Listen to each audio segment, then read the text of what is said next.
The Secretary General remains deeply troubled by the reports of the alleged use of chemical weapons in Syria.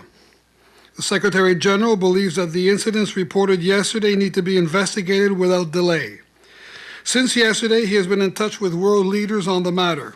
He has instructed Under-Secretary General Angela Kane to travel to Damascus.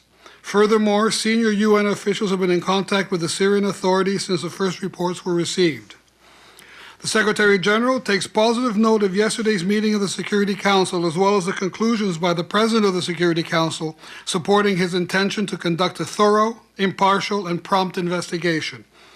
The Secretary General now calls for the mission, presently in Damascus, to be granted permission and access to swiftly investigate the incident which occurred on the morning of the 21st of August 2013. A formal request is being sent by the United Nations to the government of Syria in this regard. He expects to receive a positive response without delay.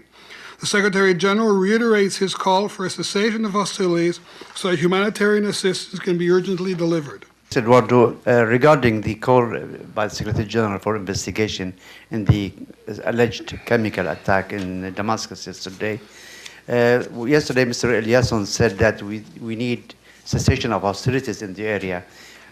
Did any country or any organization contact the opposition rebel forces in order to arrange for such cessation of hostilities?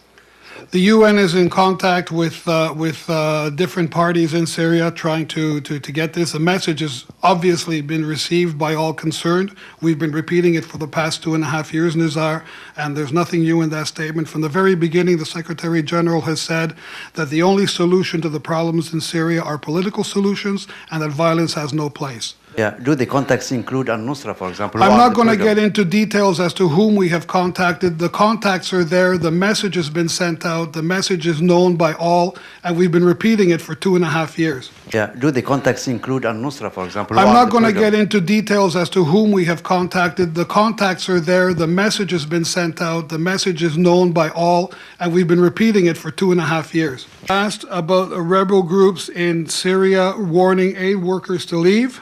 The Office for the Coordination of Humanitarian Affairs says it has received no reports of such threats. I mean, I understand that they gave you that statement. There's a CBS News story saying that the State Department has been contacted by humanitarian groups in North Syria. There's also an interview that I sent to OCHA of ISIS admitting that it's told humanitarian groups to leave northern Syria. So I'm just wondering, is this, if you look at what the State Department said and what you're saying, is it that these groups are more comfortable speaking to the U.S. than to OCHA, or Matthew, what would explain it? What I've told you is that the OCHA has not received any complaints from any NGO, from any humanitarian organization operating in that part of the world.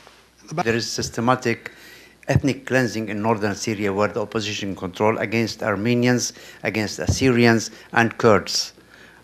Are there any follow-up from OCHA or others about this phenomenon? I'll have to find out from OCHA, Nizar.